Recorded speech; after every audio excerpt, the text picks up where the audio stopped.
Welcome students. चलो आज chemical kinetics के कुछ एमसीक्यू सॉल्व करेंगे। ओके, अब ध्यान से देखो। Question number 1, chemical kinetics is branch of physical chemistry and it deals with which things? Number 1, structure of molecules, heat changes in a reaction, physical changes in a reaction and the rate of reactions.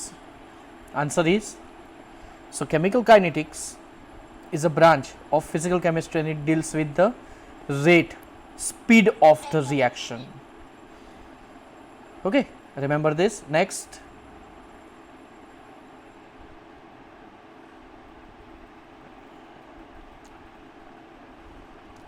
under a given set of experimental conditions with increase in the concentration of reactants, the rate of chemical reaction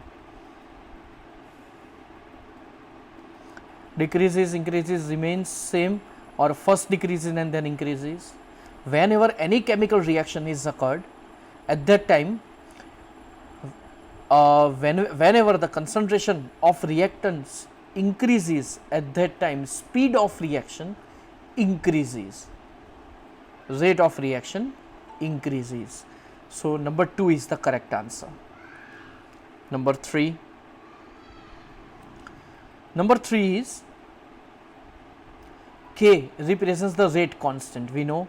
So when we plot a graph log K versus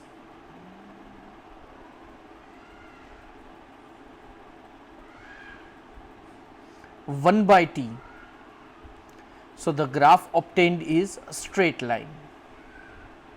Okay, and here straight line, because the formula is K equals A into e raised to minus EA by RT. Okay, so if we apply log, then log K equals log A minus EA by 2.303 R into 1 by T, and when it is compared with y equals mx plus c, so here slope will be negative. Okay, it is compared with y equals mx plus c, that means straight line. तो straight line वाले तीन options हैं. No slope मतलब whenever parallel to x axis straight line is obtained, it means no slope. And here m is minus EA by 2.303 R, that means negative slope. Okay, next.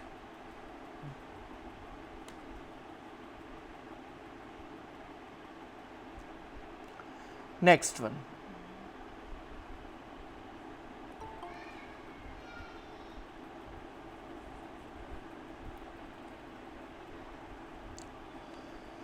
Next one is, in a reaction involving the gaseous reactants and the gaseous products, the units of rate are number 1 atmosphere. तो rate का generally unit क्या होता है?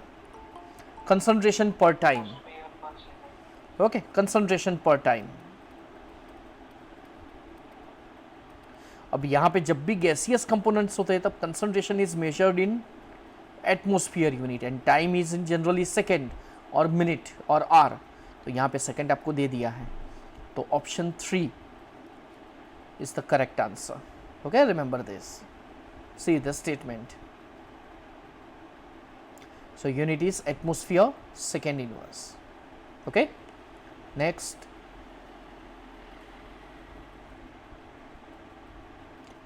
In the sequence of the reaction, see A gives B with rate constant K1, B gives C rate with rate constant K2 and C gives D with rate constant K3.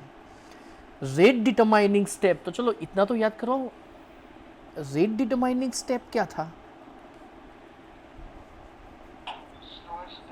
Slowest step. चलो slow step हम कैसे decide करेंगे? जिसका rate constant सबसे कम हो. तो यहाँ पे K3, K2 एंड K1, तो सबसे कम रेट कांस्टेंट कौन सा वाला है? That is our K1. Okay, so our answer is K1. That means A gives B. Okay, answer is A gives B. Okay, So remember the slowest step in the reaction is known as rate determining step. अब given reaction में जो केवल rate constant जिसका कम होगा उसकी speed कम होगी, उसका वो स्लो स्टेप होगा. So our answer is B Bombay. Okay, next.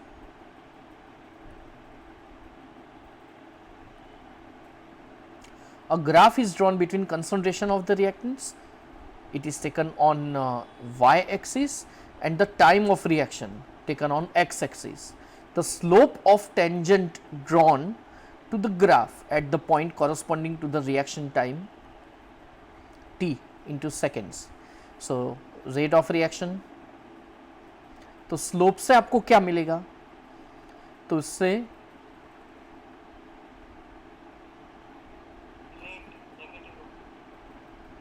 तो देखो जो भी स्लोप होगा, स्लोप ऑफ टेंजेंट, क्योंकि यहाँ पे जनरली ग्राफ हमें कैसा मिलता है स्टूडेंट्स, याद हो तो आपको, तो जनरली कर्व मिलता है कंसंट्रेशन ऑफ रिएक्टेंट से. ओके, और किसी पर्टिकुलर पॉइंट पे अगर हम टेंजेंट ड्रॉ करें तो याद करो फंडामेंटल, सपोज इस पॉइंट पे हम टेंजेंट ड्रॉ करते हैं तो उसका जो स्लोप होगा that is the rate of reaction at T time. यहाँ पे रेट ऑफ रिएक्शन वैसे ये ऑप्शन भी सही, लेकिन एट पर्टिकुलर टाइम. ओके, चलो जस्ट मिनट, मैं ग्राफ फिर से ड्रॉ कर देता हूँ, ध्यान से देखो.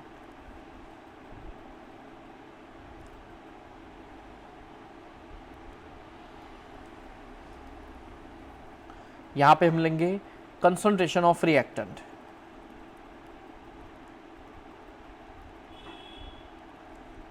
और यहाँ पे लेंगे हम time. Okay, and concentration of reactants. अब ग्राफ हमें कैसा मिलेगा, तो ग्राफ हमें मिलेगा straight line.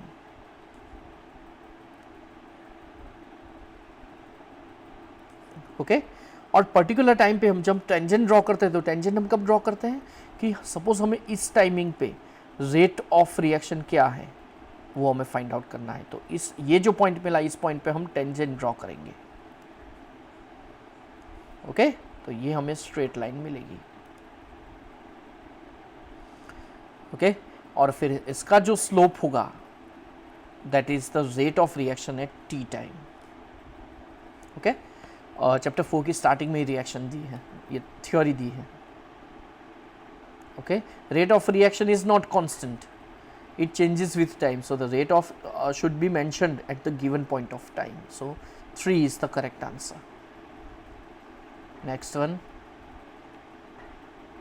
in which of the following cases does the reaction go fastest? चलो अब तो easy. Why 1? Because k is the maximum 100. In second option it is 0.01, in third one k equals 10, and in fourth one 1. So highest rate constant is on first number. So this reaction will be the fastest, and which will be the slowest?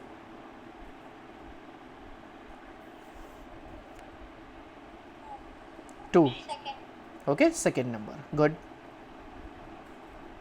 Higher the rate constant, more is the completion of reaction. Okay. चलो एक reaction दी है x gives y k1 and k2. बोलो इस reaction को हम क्या बोलेंगे?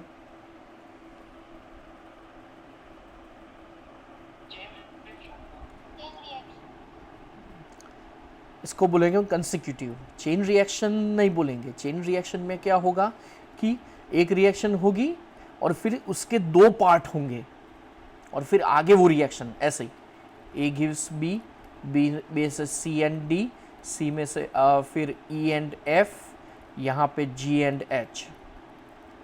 Is it clear? This one is chain reaction. हाँ, दिस इज कंसेक्यूटिव रिएक्शन. जो भी सिक्वेंशियल रिएक्शन होती है ना उसको हम कंसेक्यूटिव रिएक्शन बोलेंगे. ओके, याद रखना ये. चलो पैरेलल तो पता है ना, ए गिव्स बी और ए गिव्स सी, मतलब दोनों रिएक्शन पैरेलल हो रही है. या तो फिर P गिव्स C, अगर दोनों रिएक्शन साइमल्टेनियस होती है तो रिवर्सिबल, तो हम दोनों साइड एरो. ये चेन रिएक्शन है. चेन रिएक्शन याद रखना न्यूक्लियर में आता है.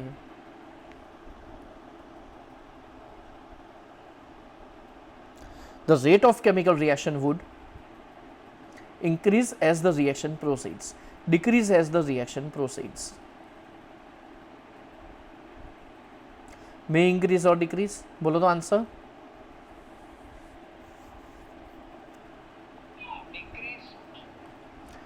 गुड. नंबर 2. क्यों? क्योंकि जो ग्राफ प्लॉट करते हैं उसमें वही देते हैं कि भाई स्टार्टिंग में रिएक्शन बहुत फास्ट होती है, but when reaction reaches at the end point and it becomes slower. तो देखो ये ग्राफ वही यही इंडिकेट करता है.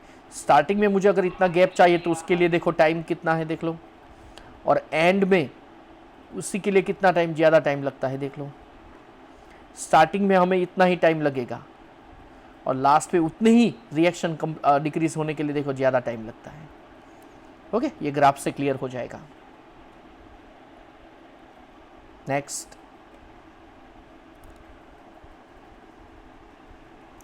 The factor which doesn't influence the rate of reaction. चलो कौन सा फैक्टर इन्फ्लुएंस नहीं करेगा?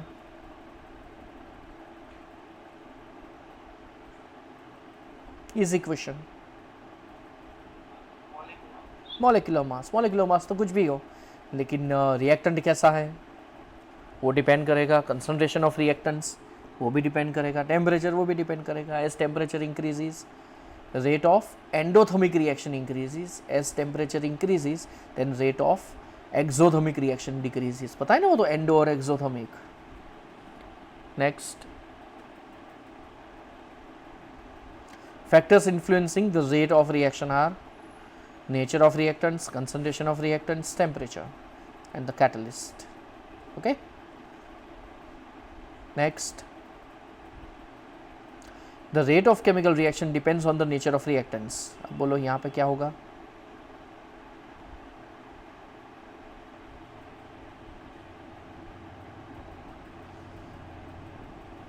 The number of bonds broken in the reactant molecules and the number of bonds found in the molecules changes. Some of the reactants are solid at the room temperature, colored or liquid at room temperature. Answer is,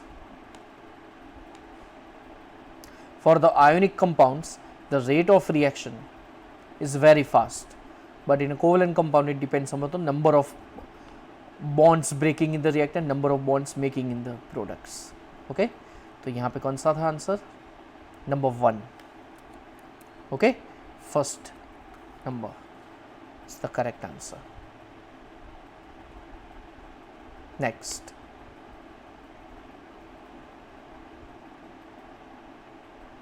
the rate of reaction decreases with increase in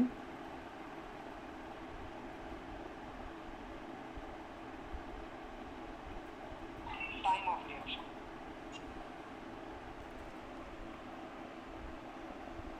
good, time of reaction.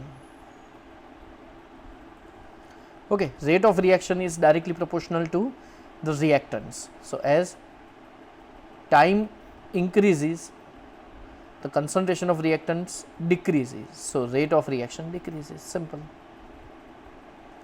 Okay, so remember this, rate of reaction is inversely proportional to the time taken for occurring the reaction.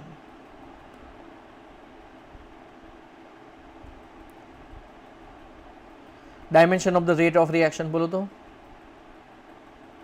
Simple question. Both, क्योंकि unit है इसका. Dimension क्या है? Dimension मतलब unit. Unit क्या है? Concentration per time. Next,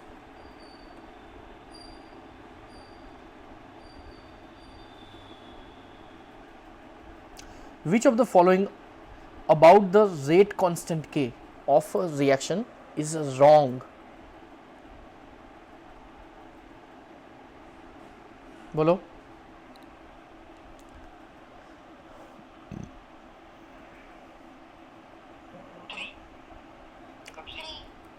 Good, it is expressed in the same unit, second inverse for all reaction.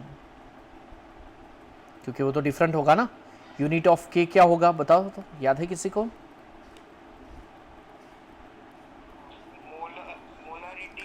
Concentration raise to 1 minus N.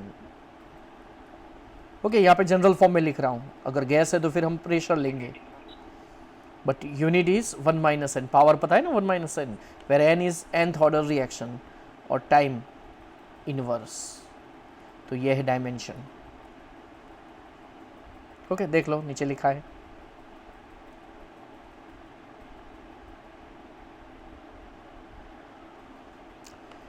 For an irreversible chemical reaction, the concentration of products with time increases. simple increases. क्यों? Graph कैसा है? Isothermal तो bromine जैसे.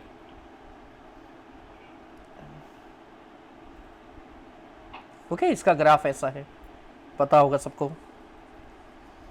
Next,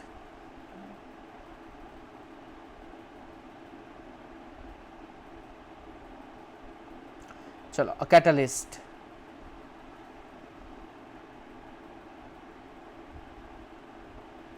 simple question. Does not alter the heat of reaction. Okay, increases the rate of reaction by altering the path of reaction but not the heat of reaction. So our answer is 3. Doesn't alter, doesn't change the heat of reaction.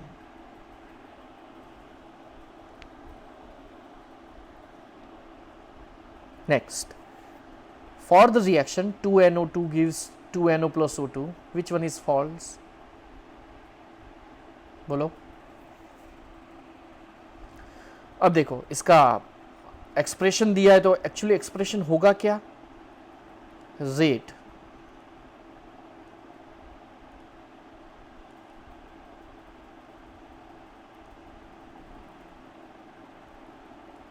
Rate equals -1/2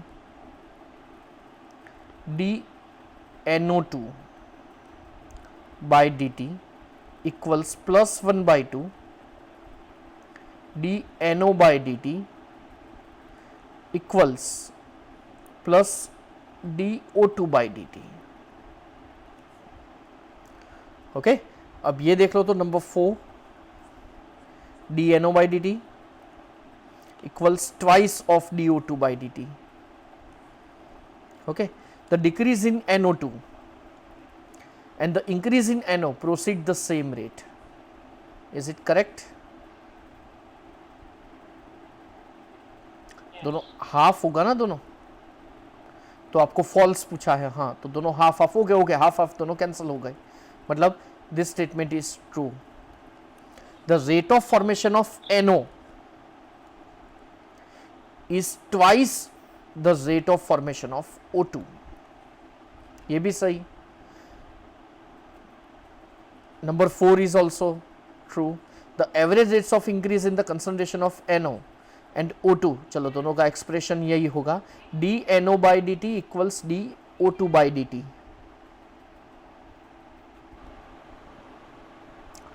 हाँ, तो यहाँ पे देख लो, तो the average rates of increase in the concentration of NO and O2 are expressed as this. Okay, तो ये जो statement है यहाँ पे dO2 by dt, तो देख लो यहाँ पे, तो दोनों dO2 by dt के लिए ऐसे है सिंबल, तो answer is 3. Why answer is 3? Because here you are given only dO2 by dt. In actually it should be +1/2 dNO by dt and plus dO2 by dt.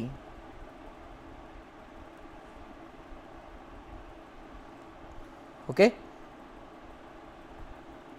means here it should be +1/2 and this one. Next,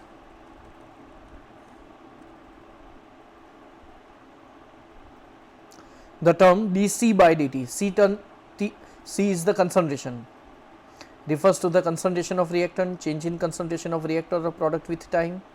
बोलो तो क्या होगा answer? Differentiation है, चलो इतना तो clear. Concentration of reactant. Okay, number 2, good, number 2 is the correct answer.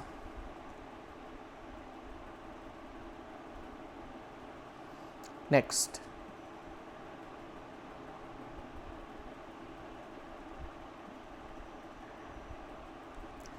in a reaction A gives B if the concentration of time A is increased by 4 times. चलो ये टोटल 4 times increase हो रहा है.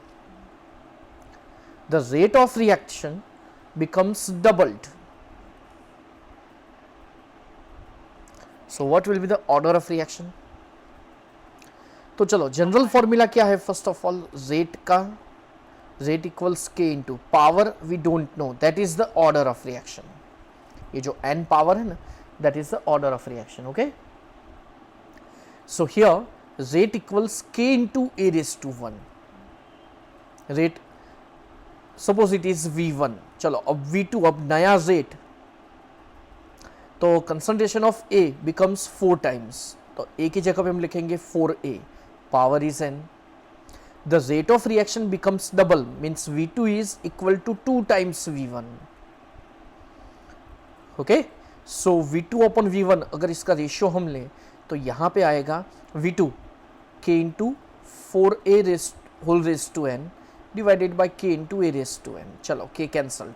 v2 की जगह पे हम लिखेंगे 2 टाइम्स v1, नीचे v1 कट. इसका मतलब है 4 raise to n into a raise to n divided by a raise to n. तो यहाँ पे आएगा क्या? 2 equals 4 raise to n, 4 raise to n that is 2 raise to 2n, 2 मतलब 2 raise to 1. So here base are same, दोनों के बीच में इक्वल की साइन, तो power will be also same. So that n equals 1/2. So our answer is number 3. Okay, देख लो वही चीज यहाँ पे एक्सप्लेन की है. इन शॉर्ट यहाँ पे 4 बाहर आया है, तो पावर क्या होगा? 1/2. That's why we are getting 2.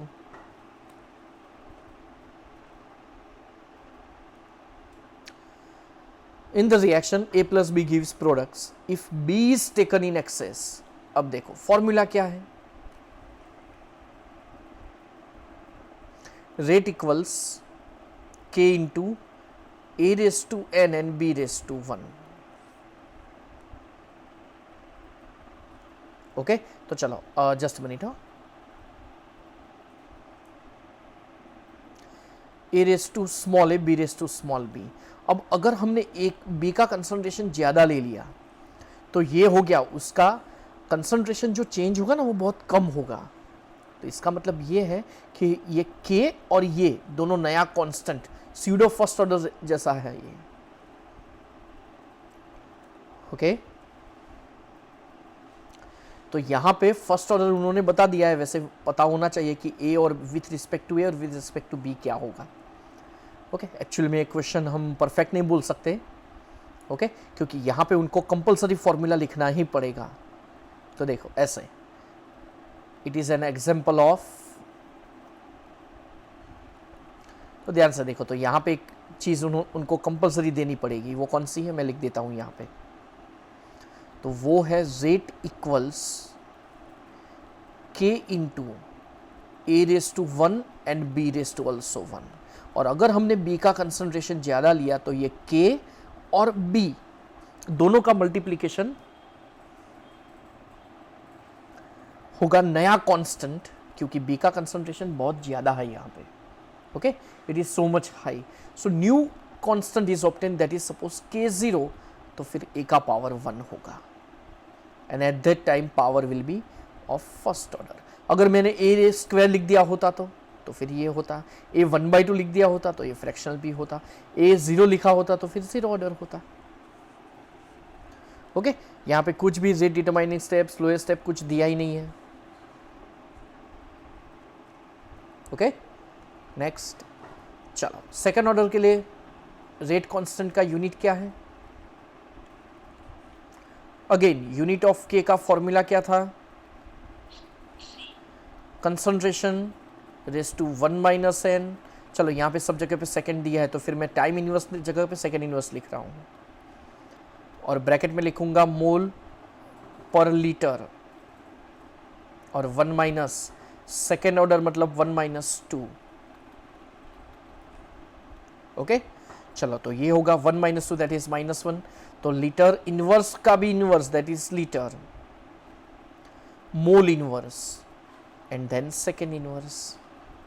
So this is our unit of K.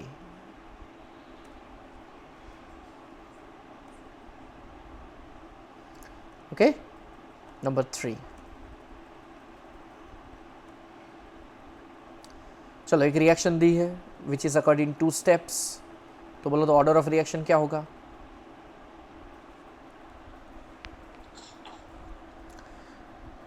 कैसे 2?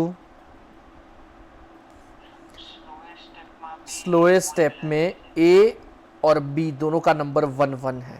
Good. Though in overall reaction 2B atoms are reacted, but in slowest step only 1 is reacted. Okay, good. So 2 components, then order of reaction is 2.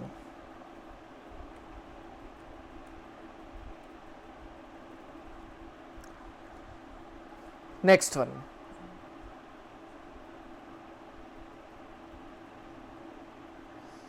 The rate equation for the hydrolysis of an ester in presence of NaOH, तो उसका formula देख लो. Rate equals K into ester raise to 1 and NaOH raised to 1. If the concentration of NaOH is increased by 100 times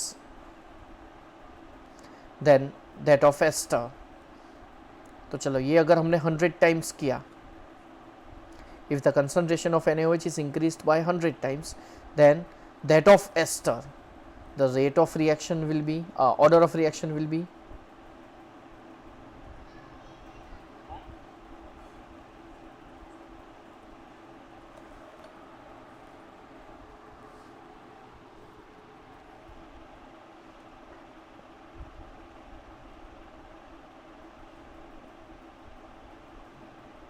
even the concentration of one of the reactants is increased, if not influenced, then it is not included in the rate determining step, that is the slowest step. So power is 1, simple. Okay, क्योंकि जब NaOH का concentration अगर हमने ज़्यादा ले लिया है तो फिर नया constant. Okay, तो at that time ester का power क्या होगा? 1 होगा, देख लो दिया है. Okay, so here our answer is 1.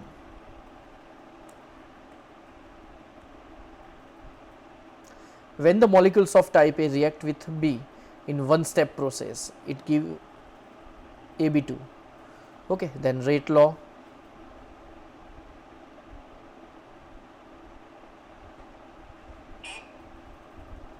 Simple. Why? Because reaction is simple, it is occurred in one step, or 1A and 2B, good, are combined together. So K into A raised to 1 and B raised to 2. Simple, yes.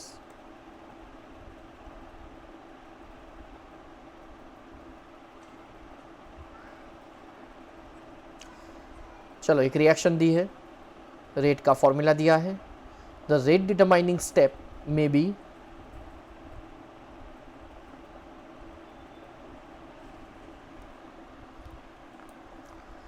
Formula आपको पहले से दे दिया है यहाँ पे. Okay, इसका power 1 है. Overall 2 molecules use हो रहे हैं, लेकिन पावर 1 है तो उसका मतलब है कि जो स्लो स्टेप होगा, स्लोएस्ट स्टेप, उसमें सिर्फ 1 मॉलिक्यूल रिएक्ट करेगा.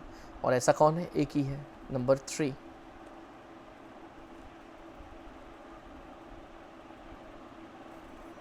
ओके, देख लो. Next, the units of rate of reaction and the rate constant are identical. तो बोलो तो रिएक्शन क्या होगी? आइडेंटिकल का मतलब है दोनों सेम है. रेट कांस्टेंट का unit of rate of reaction, तो रेट ऑफ रिएक्शन का यूनिट क्या है? Concentration per time. ओके, और रेट कांस्टेंट का यूनिट क्या है? Concentration raise to 1 minus n and time inverse. तो यहाँ पे पावर 1 आना चाहिए. 1 पावर कैसे आएगा? When ever n is 0. So if n is 0 then 1 minus 0 is 1, that is the concentration. So our answer is 0 order reaction.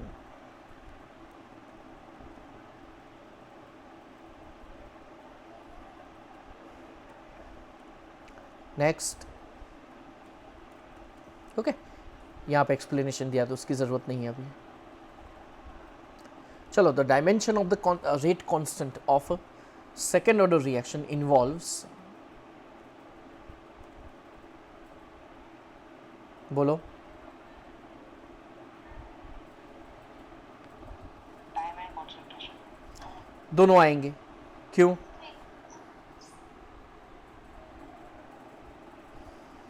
Okay, तो time and concentration दोनों आएगा। चलो, minus d n h three by d t, it represents which thing?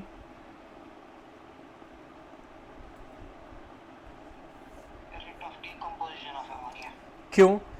Formation मतलब वो form हो रहा है, बन रहा है, तो यहाँ पे माइनस साइन लिखी है, मतलब with particular time limit concentration of NH3 decreases. तो डिक्रीज कब होगा? तो जब वो डिकम्पोज होगा तभी।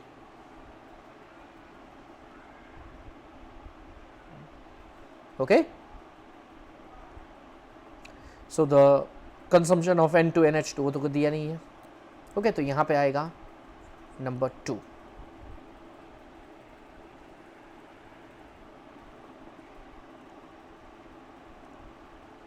The order of reaction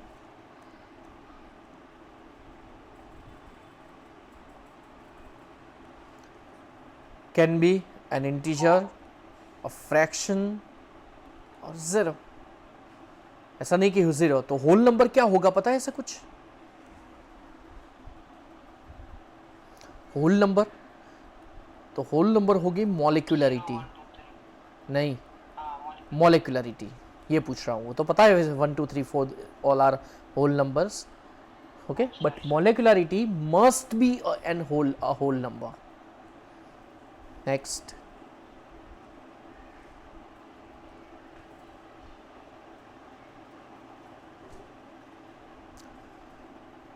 A gives B the reaction, rate law is given, तो कौन सा स्टेटमेंट इनकरेक्ट है?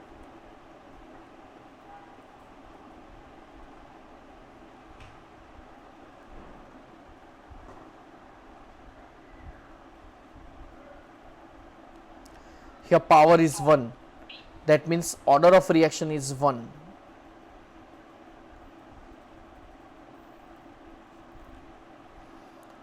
Okay, so the reaction follows first order kinetics. It is true.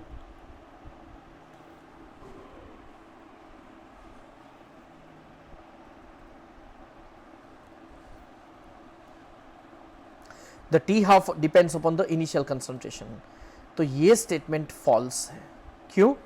क्योंकि T half का फॉर्मूला क्या है for first order?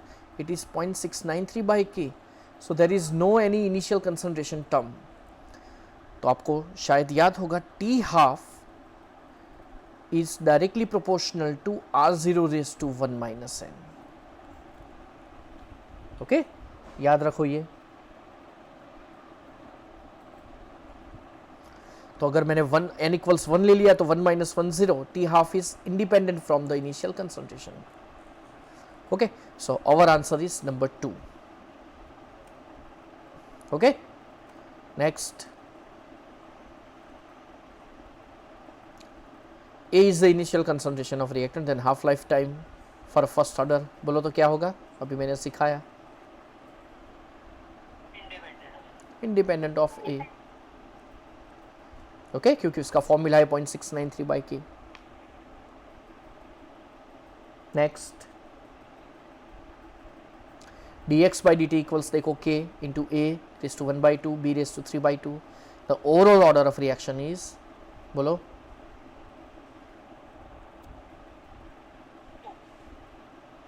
One by two and 3 by 2 का सम क्या होगा? 2. ओके, मतलब जो पावर है ना, पावर सबका सम करेंगे तो हमें क्या मिलेगा? ऑर्डर ऑफ रिएक्शन मिलेगा। Next,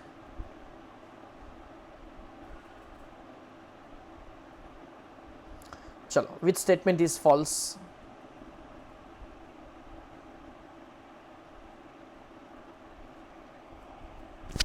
A fast reaction has a large rate constant and the short half-life time. It is true. First statement is true, क्योंकि जो रिएक्शन फास्ट होगी तो तो उसका रेट कांस्टेंट हाई होगा। हमने अभी एक एमसीक्यू किया था ना के की वैल्यू, कि के की वैल्यू जिसकी सबसे ज़्यादा होगी तो वो रिएक्शन शॉर्ट टाइम में कंप्लीट होगी।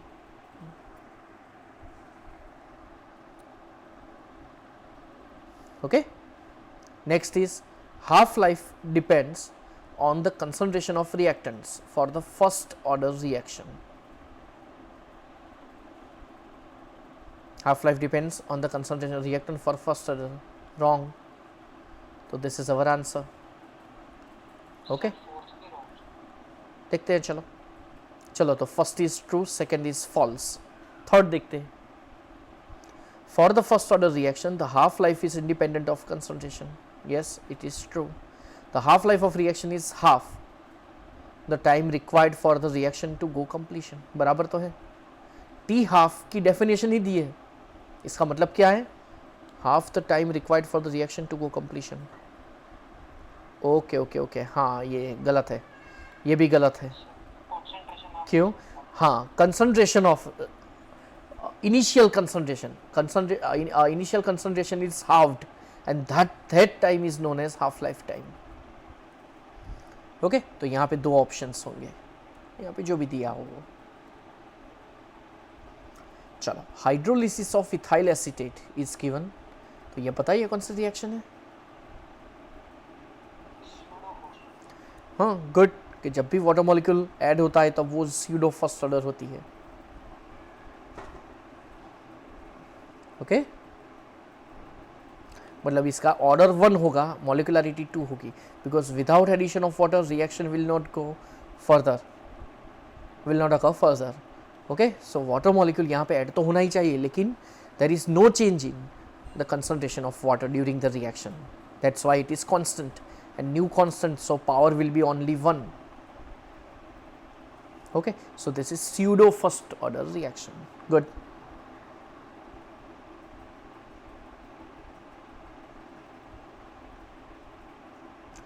The rates of reaction at different times are given below.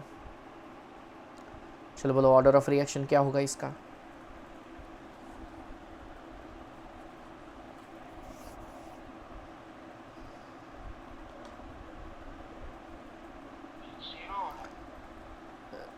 Answer is zero order. Good. Why? Because with different timings, rate is a constant. Okay, rate change हो ही नहीं रहा। मतलब जब भी हम graph plot करेंगे तो सपोज हम रेट वर्सेस टाइम का ग्राफ प्लॉट करें तो time increases but rate becomes constant. So at that time this is zero order reaction. Sometimes आपको ये ग्राफ के फॉर्म में भी पूछ सकते हैं कि which what is the order of this reaction. Okay, graph के हिसाब से। नेक्स्ट, चलो डायजोनियम सॉल्ट दिया है यहाँ पे, देख लो, C6H5N2+Cl-। So at 0 degree Celsius the evolution of nitrogen becomes 2 times faster when the initial concentration of salt is doubled. मतलब कंसंट्रेशन डबल किया तो रेट बिकम्स डबल्ड, तो पावर कितना होगा? 1. Power 1 means order of reaction is 1. Okay, next.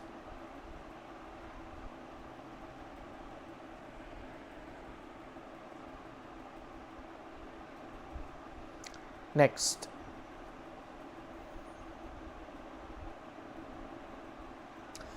a zero order reaction is one whose rate is independent of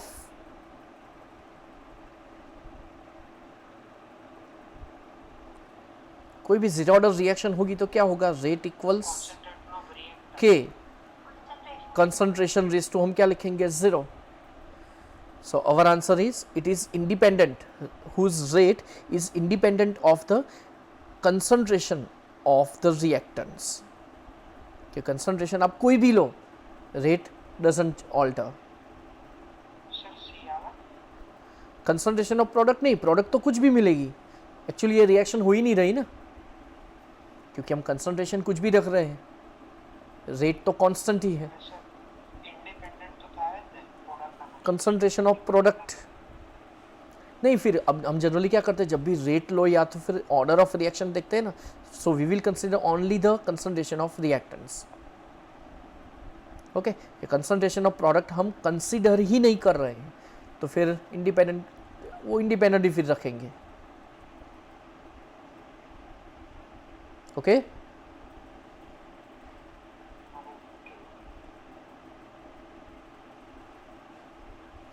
molecularity of a reaction can be known from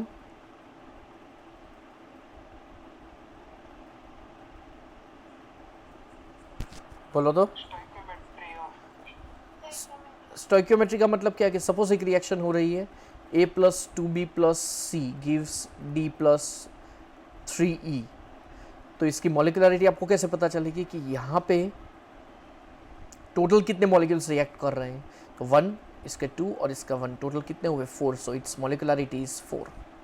तो किसी भी reaction के जो equation है stoichiometric equation, तो इससे आपको पता चलेगा मॉलिक्यूलरिटी। लेकिन ऑर्डर पता करना हो तो फिर इसमें ये देखना पड़ेगा कि स्लोएस्ट स्टेप में कितने कितने मॉलिक्यूल्स रिएक्ट कर रहे हैं। फॉर एग्जांपल ए का 1 कर रहा है और बी का 1 कर रहा है और सी का हाफ कर रहा है, तो टोटल ऑर्डर ऑफ रिएक्शन 2.5 होगा। ओके, तो ऑर्डर ऑफ रिएक्शन अगर आपको फाइंड आउट करना है तो उसके लिए कंपलसरी उसका मैकेनिज्म देखना पड़ेगा, तो वो मैकेनिज्म से डिराइव होगा, remember this. Okay, of energy of activation तो से तो स्पीड पता चलेगी कि रिएक्शन कब स्टार्ट होगी और कब कंप्लीट होगी और कितनी एनर्जी चाहिए to occur the reaction, that is the energy of activation. Okay, next, so molecularity of reaction will be, अब बोलो, अभी आगे सिखा दिया था मैंने, positive it's a positive whole number.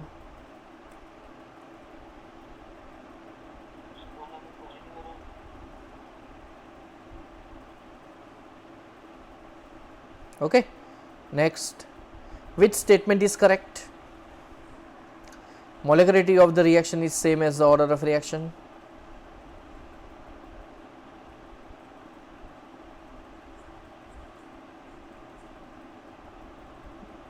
बोलो।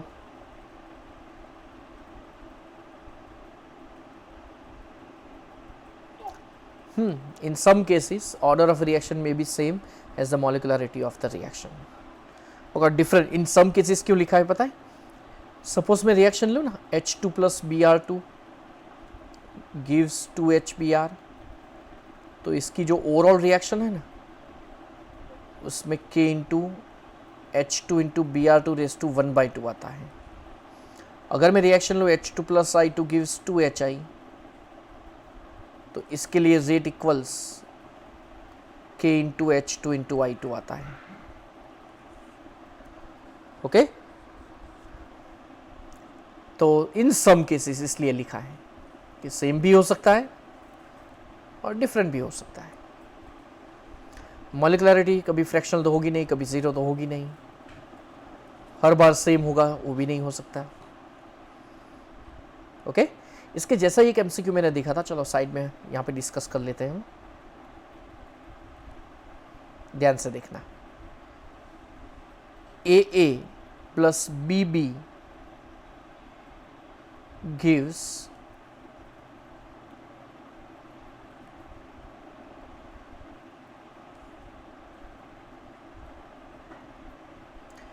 CC plus DD, तो आगे जो लिखे वो स्टोइकियोमेट्रिक कोफिशिएंट है। Okay, and rate equals K into E raise to P and B raised to Q. So which statement is true? और 4 options आपको दिए थे। First, A plus B is equal to P plus Q, A plus B is not equal to P plus Q, A plus B plus C plus D equals P plus Q, और साथ में दिया था A plus B P plus Q, ये भी हो सकता है, और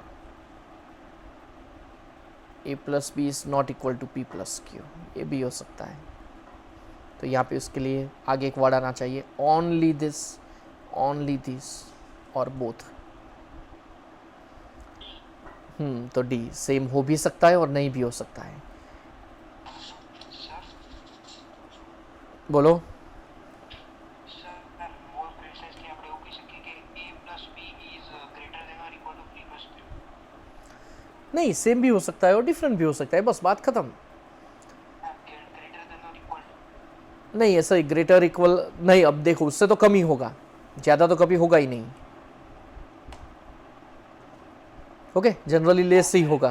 हाँ हाँ, मॉलिकुलरिटी तो a प्लस बी दोनों का सम, लेकिन जो पावर होगा वो तो कम ही होगा ना इससे, या तो सेम या कम, ग्रेटर तो होगा ही नहीं कभी p plus Q. Okay, so you mean to say यहाँ पे ग्रेटर देन और equal to p plus Q है ना। हाँ हाँ हाँ, गॉट इट, बस हाँ, ये भी ऑप्शन हो सकता है।